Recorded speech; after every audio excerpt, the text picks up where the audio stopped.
ابا یہوہ اور اس کے رکھتے جگر ہمارے خداوند یسوع مسیح کے جلالی و بابرکت نام میں آپ سبوں کی سلامتی ہو۔ عزیز و اکثر و بیشتر ہمارے ارد گرد جو معاشرہ ہے، جو ہمارے ارد گرد قومیں بستی ہیں، وہ کہتی ہیں مسیحی کیوں اپنے پیغمبر کے آگے، اپنے مسیح کے آگے علیہ السلام کیوں نہیں بولتے، جس کا مطلب ہے کہ آپ کی سلامتی ہو۔ کیونکہ دنیا کے جتنے لوگ ہیں وہ اپنے نبیوں کے سامنے، اپنے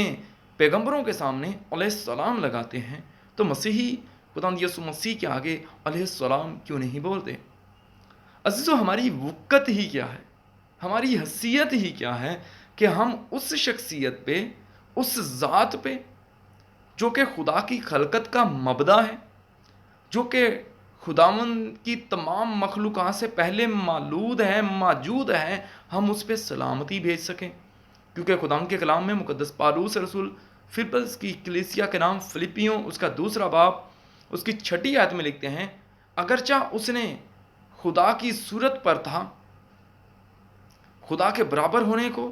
قبضہ میں رکھنے کی چیز نہ سمجھا، بلکہ اپنے آپ کو خالی کر دیا اور خادم کی سی صورت اختیار کی۔ وہ جو کہ خداوند کے برابر تھا،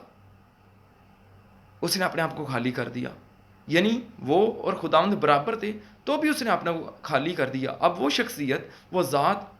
جو کہ خداوند کے برابر ہے، ہماری سلامتی بھیجنے یا نہ بھیجنے سے اس کی ذات پہ کوئی اثر نہیں پڑتا، اور ہم اس کی سلامتی بھیج ہی نہیں سکتے، جو کہ تمام مخلوقات سے پہلے مولود ہے، موجود ہے۔ ہماری انسانوں کی کیا وقت کہ ہم خداوند کے برابر جو شخصیت ہے اس کے لیے سلامتی مانگیں۔ عزیزو، سلامتی مانگی جاتی ہے ان شخصیات کے لیے جو زندہ ہوں۔ ہم خدا کی سلامتی نہیں مانگ سکتے کیونکہ وہ ساری سلامتیوں کا سرچشمہ ہے۔ تو کیسے ممکن ہے کہ ہم خداوند یسوع مسیح کی بھی سلامتی مانگیں؟ عزیزو، اسی طرح مقدس پالوس رسول کا خط کلسیوں کے نام اس کا 2 باب اور اس کی 9 آیت میں لکھا ہوا ہے، کیونکہ الوہیت کی ساری معموری اسی میں مجسم ہو کر سکونت کرتی ہے، اور تم اسی معموری میں معمور ہو گئے ہو جو ساری حکومت اور اختیارات کا سر ہے۔ عزیزو، جس کے اندر ساری الوہیت ہوتی ہے، خدا کی الہی قدرت، اس کے اختیارات، اس کی ذات الہی، جس کے اندر خداوند کی ذات الہی سکونت پذیر ہے، تجسد پذیر ہے،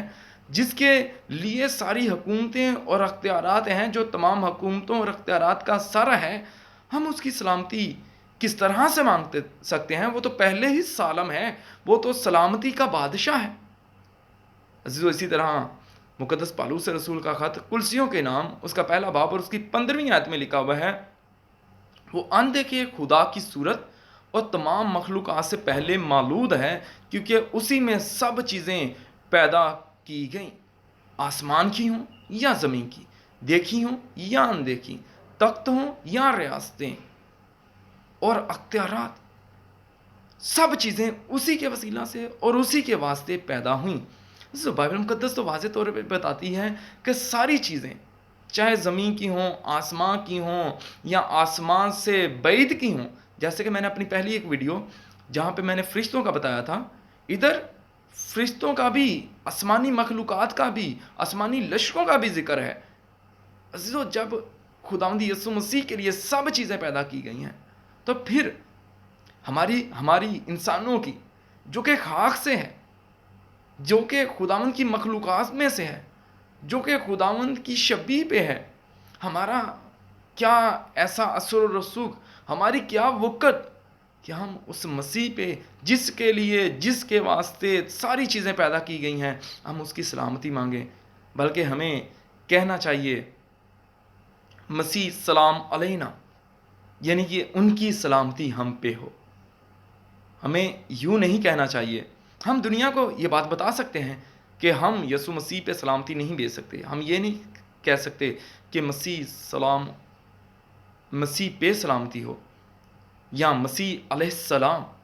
بلکہ ہمیں یہ کہنا چاہیے کہ مسیح کی سلامتی ہم پہ ہو، مسیح سلام علینا۔ عزیزو، جو بھی آپ سے یہ بات کہے کہ آپ خداوند یسوع مسیح کے ساتھ علیہ السلام لگائیں، آپ اس کو بتائیں